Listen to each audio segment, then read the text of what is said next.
Hello, my name is Ryan McMillan, and this will be a vulnerability assessment of Robert Fowler servers.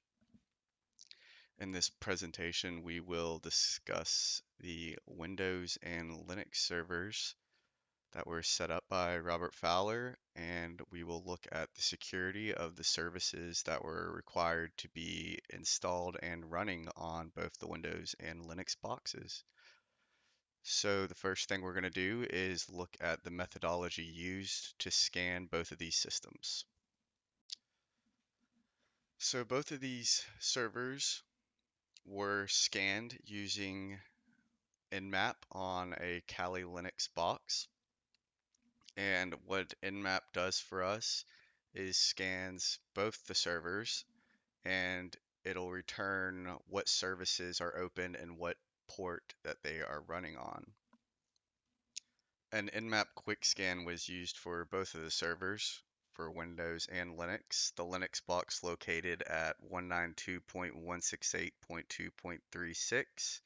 The Windows server located at 192.168.2.37. For the firewall on Linux and for AppArmor, both of those were manually checked as Nmap is unable to scan those. So for IP tables, a guest account was made and I was able to log in through that and check IP tables. And we were also able to check AppArmor and whether or not it was enabled. The last method used was the Greenbone vulnerability scanner. And what this does is scans both the Windows and the Linux box of Robert Fowler and lets us know if there's any vulnerabilities that it finds in both the servers. And then it provides us a report of the vulnerabilities it finds and defines whether or not they are of low risk, medium risk, or high risk. So the first thing we're going to look at is the Linux box and specifically the Nmap scan and results that we got from it. So on this slide on the right here, is a screenshot of the last Nmap scan done on Robert Fowler's Linux server. The scan was done using ZenMap and a quick scan. And as you can see, most of the required services that needed to be stood up are available, such as SSH, domain, which is DNS, we have POP3S, we have IMAPs, etc. So the first thing to note is the services that were just not available whatsoever. Those services include SNTPS, PostgreSQL, and HTTPS. We did multiple scans or I did multiple scans to ensure that the information was consistent, and I got no response from the services after all the scans. So those all three were made unavailable. The other issue to note is that the unsecure versions of IMAPS, POP3S, and HTTPS were still available. So while fortunately IMAPS and POP3S were actually available, the secure versions, HTTP was available, but the secure version of it was not available at all. So if you look on the right, you can see in the ZenMap scan that we have HTTP over port 80, but we don't have HTTPS. We have POP3, the insecure version of that over port 110, and we still have the insecure version of IMAP running on port 143. What this means in regards to overall security is that a lot of information is going to be sent in clear text.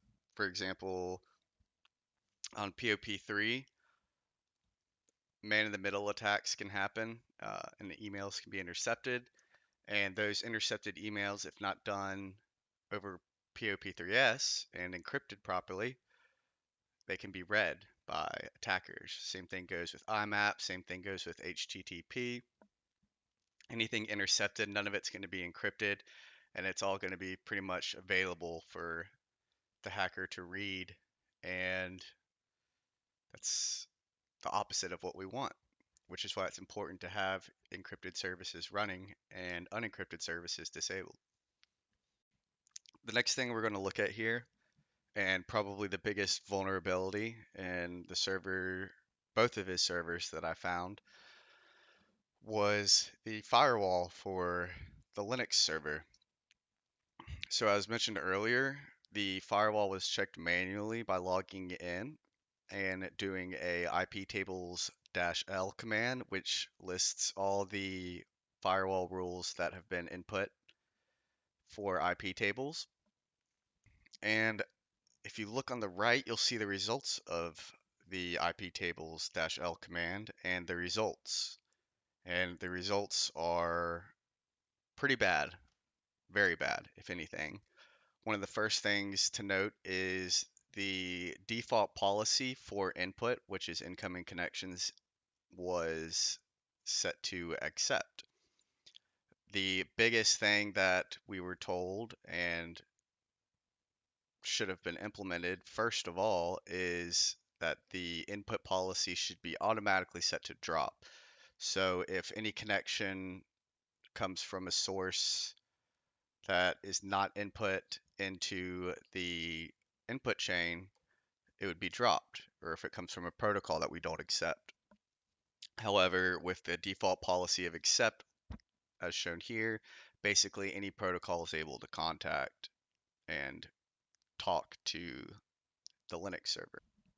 The other issue, well, really isn't an issue as much as it is just confusing, is the one rule that is input is a rule to accept TCP connections from literally anywhere, and the connections that it allows are new and established, which means that usually if it's just an established connection, it only allows connections from IPs or from sources that are have previously had connections or have a current connection with the server. But with the new rule, that means that any new service or protocol, I mean, can talk to the server. And thanks to the default policy of accept on the input chain, it's going to be allowed. And this is especially frightening, especially in regards to protocols like SSH, where when you input them into IP tables, you want to have a well-defined list of what IPs can and cannot SSH into your server. And right now, it appears that basically anyone can do that, and there's nothing stopping them. So this just means that the server itself is completely vulnerable to a variety of attacks from all different protocols and angles, and is a huge concern for me when I look at the overall vulnerability of the server. The last thing that we needed to look at that was annualized manually was AppArmor. The results from checking the status of AppArmor are shown on the right, and they are unremarkable to say the least. The AppArmor service is up and it's running, and as you can see, the module's loaded and the profiles are loaded and in enforced mode. So that's about one of the few things that was running correctly. Now let's take a quick look at the Windows server, and I say quick look because, well, not many of the services, if any, were running. So for the Windows server, a Nmap scan was also done from the Kali Linux box. The server was located at 192.168.2.37. And on the right, you can see the results of that scan and, well, the lack of results. Multiple scans were done on this server over multiple days to check and make sure that Robert had had time to implement the services and have them up and running. However, the results were always the same. The server didn't have any services up and running at any point that checks were done. And so security measures or the overall vulnerability of the server can't properly be assessed in the first place because access to the server is non-existent at this time. I will have it noted that there was a manual check performed on the firewall. There's a guest account for the server that was created and logged into, and when the firewall was checked, it was turned on. However, a more thorough scan of the firewall and whether or not it was the root cause of the services not showing up on an Nmap scan was never done, so it can't really be determined if that was the cause. The last tool that was used to assess the security of Robert Fowler's servers was the Greenbone Assessment Vulnerability Assessment tool. What this tool does for us is scans both the Windows and the Linux boxes and reports back any vulnerabilities that it finds on the servers. It categorizes these threats, these vulnerabilities that it finds, into 3 threat levels. That's high, medium, and low. High threat levels, of course, represent what you could basically say as a critical security flaw in the system that needs to be fixed immediately. Medium is not as pertinent of a vulnerability, but is still something that should draw concern and attention and be fixed. And of course, low is going to be the lowest threat level. So it's not necessarily the most attention grabbing security issue, but it is also something that would need to be addressed in the short term, depending on the vulnerability. So as you can see, the results were also unremarkable, just like AppArmor. There were 0 results on all 3 threat levels for all high, medium, and low. So in regards to the Linux server, this is a good thing. Um, it doesn't really help us much with the overall assessment of the Windows server because I don't believe that Greenbone would be able to actually contact that server in the first place to check for scan or to scan. There were 6 results that were filtered out. Just thought I'd mention that, even though they don't have a impact on the overall assessment of the servers. So now we're going to go ahead and take a look at the recommendations and fixes for the vulnerabilities that we did find. So when looking at the recommendations and fixes for the Linux server, the first and most important thing that needs to be done is changing the default input chain policy on IP tables. I've gone ahead and listed the command for that, which is sudo iptables-a input-j drop. And at least for the time being, until the other rules are implemented correctly, this will buy Robert some time as it won't allow any connections from any outside sources. It'll just automatically drop them. The next thing that needs to be done is proper rules for all services need to be put into IP tables. So since the default policy right now is accept, that explains why the Nmap scan showed the results that it did. That's why every service basically has probably been enabled.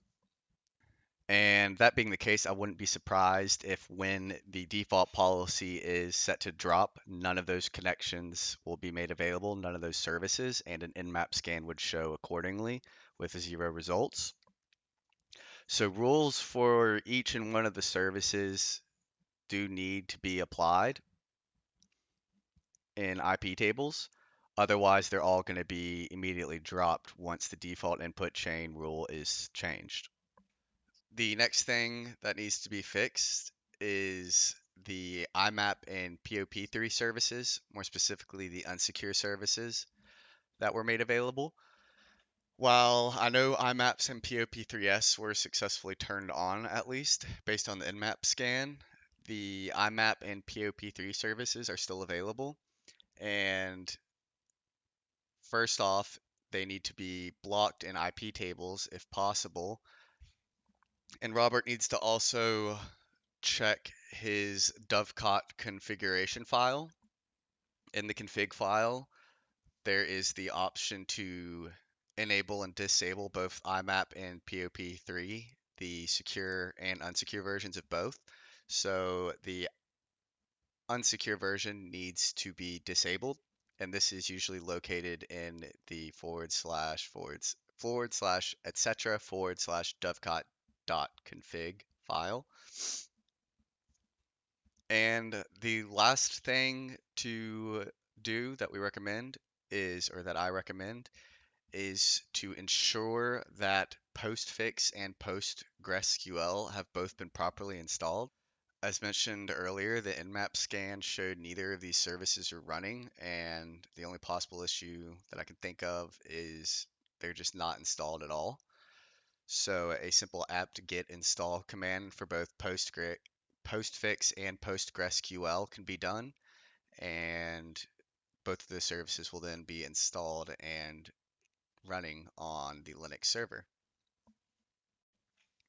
For the Windows server, we're really unable to give any security recommendations or fixes due to the fact that none of the services showed up on a Nmap scan of the server. But we figured, or I figured that maybe I could address the reason these services aren't running, or take a guess at it. One of the first possible things is that the firewall isn't preventing services from functioning correctly. It's recommended that Robert goes into the Windows firewall settings and ensures that services that need to be running are being allowed through the rule set in the Windows firewall, and make sure that none of them are disabled or being blocked. The other recommendation that I have is to ensure that the services are properly enabled and installed through IIS. So logging in through the IIS, or logging into Windows and going into the IIS manager and checking that programs like SMTPS, etc., have all been installed and are running properly is extremely important. But both of these things are possible causes for why none of the services are running, and it's recommended that Robert checks both of them.